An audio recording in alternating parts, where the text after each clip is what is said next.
चर्चा का उद्देश्य क्या है, क्या होना चाहिए। शुरू शुरू में देखिएगा आप लोग कि जो महादेव को गुरु मानता है और गुरु चर्चा शुरू करता है, उसको बहुत सारी अनुभूतियां आने लगती हैं और तेजी से वो बढ़ता है। धीरे धीरे धीरे धीरे उसका मन धरती के आकर्षण में भागने लगता है।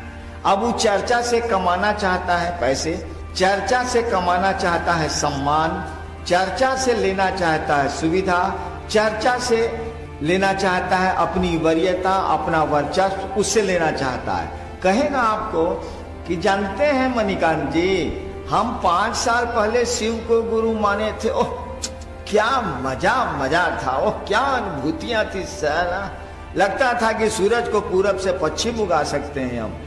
अब थोड़ा गड़बड़ हो गया है, चर्चा तो करते हैं लेकिन वैसी कोई अनुभूति नहीं आती। कुछ गड़बड़ नहीं हुआ, साले के मन में गड़बड़ी हो गई, उसका अहंकार फेंक दिया।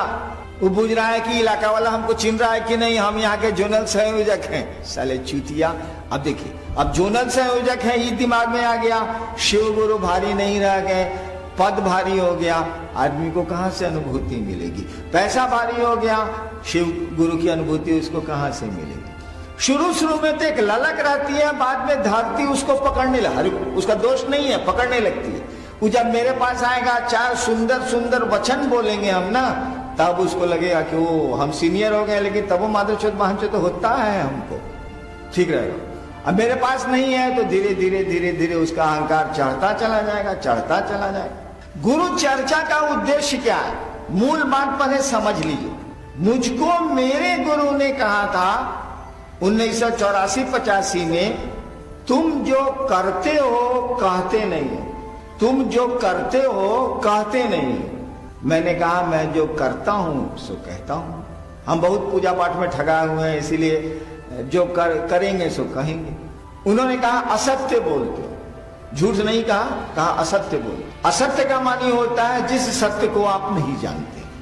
असत्य का मानी होता है जो जिस सत्य को आप नहीं जानते हैं और बोल रहे हैं। झूठ का मानी होता है सत्य आप जानते हैं तब नहीं बोल रहे।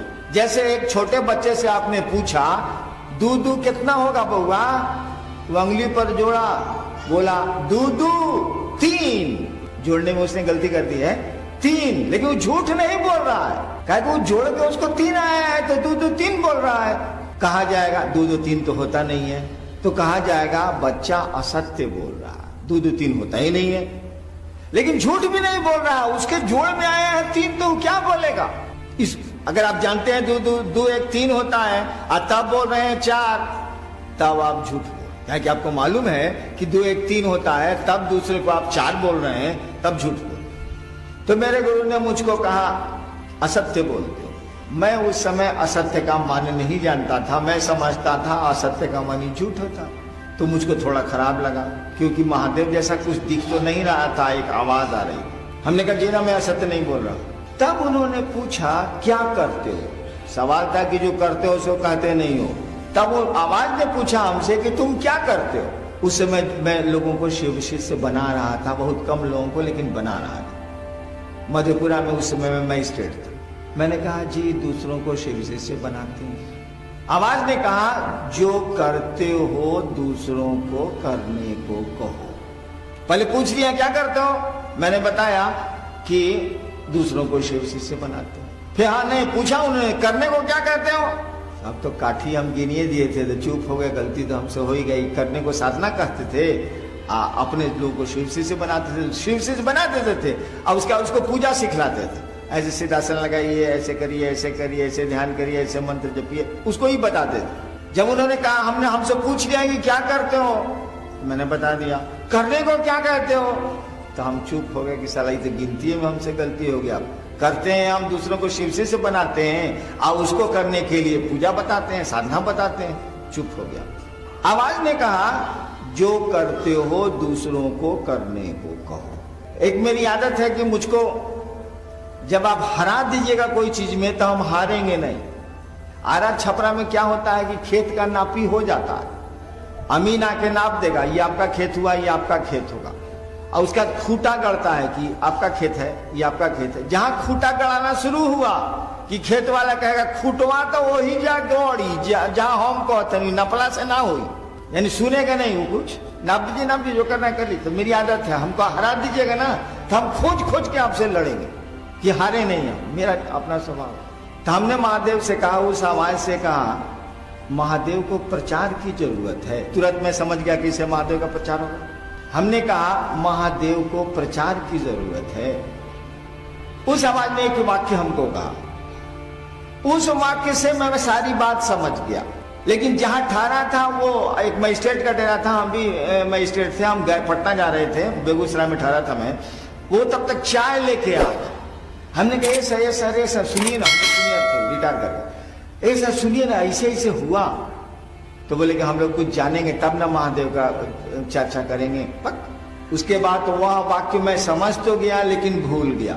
जब भी कोई बहुत ऊपर की सत्ता आपसे कुछ बोल रही है उसको काटिए मत, सुन लीजिए चुपचाप। रोहतगी साहब आए थे, मजिस्ट्रेट साहब, भीतर से चाय लेके, हम उनको कहा वो काट दीन, और उस समय आवाज वहीं पर खड़ी होगी, बस वही भूला गए, हम भूला।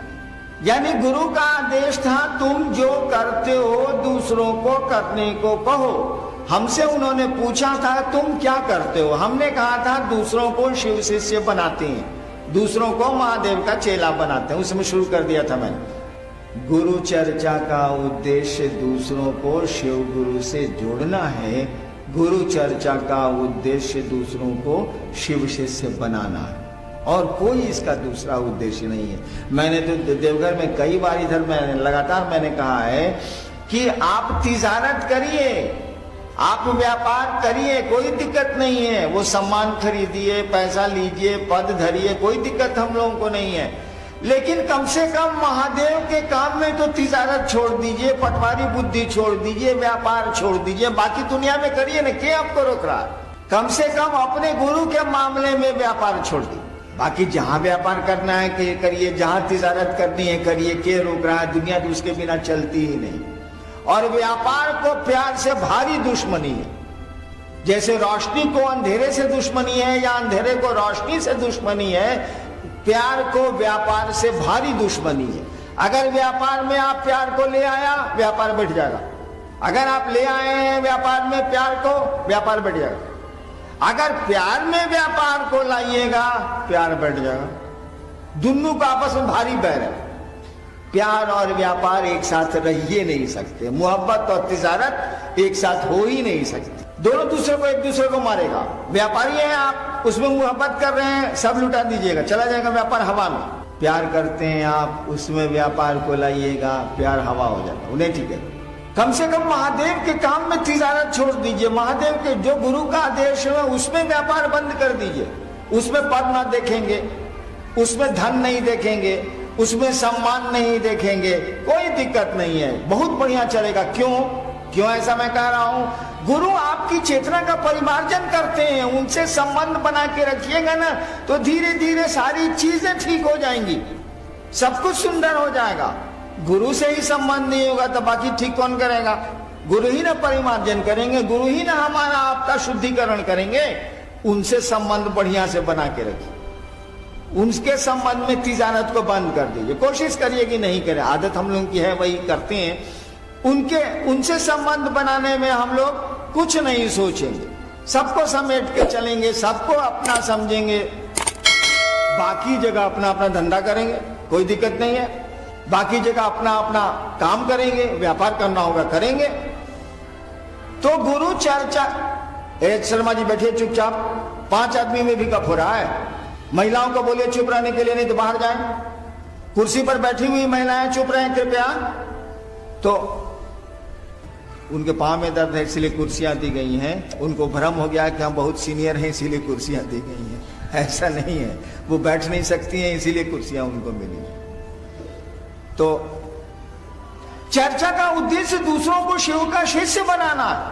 आप चर्चा करती हैं तो ये सोच के जाइए कि हे महादेव ऐसी दया करिए, ऐसी दया करिए कि लोग आपको गुरु बना ले, फिर हमको जाना नहीं पड़े, वही लोग मुझको बुलाएं कि दीदी जाइए ना, कमाल गुरु के बारे में बताइए। आप 1 महीने में आइएगा ना, पूरा मोहल्ला को हम शिव हम ही बना के रखेंगे, तब आप आइएगा ना, आप जाइए ना, अरे कमाल हो गया। जब गुरु की दया के तहत आप शिव ये सोच के जाइएगा कि हम चर्चा कर रहे हैं, कोई शिव को अपना गुरु मान ले, हे महादेव आप ऐसी दया करिए ना, आप ही का ना आदेश है। और तब देखिएगा परिणाम कितने सुंदर आने लगे हैं, कितना आपको भी अच्छा लगेगा, दूसरों को भी अच्छा लगेगा। जो शिव को गुरु मान बैठे हैं वो थोड़ा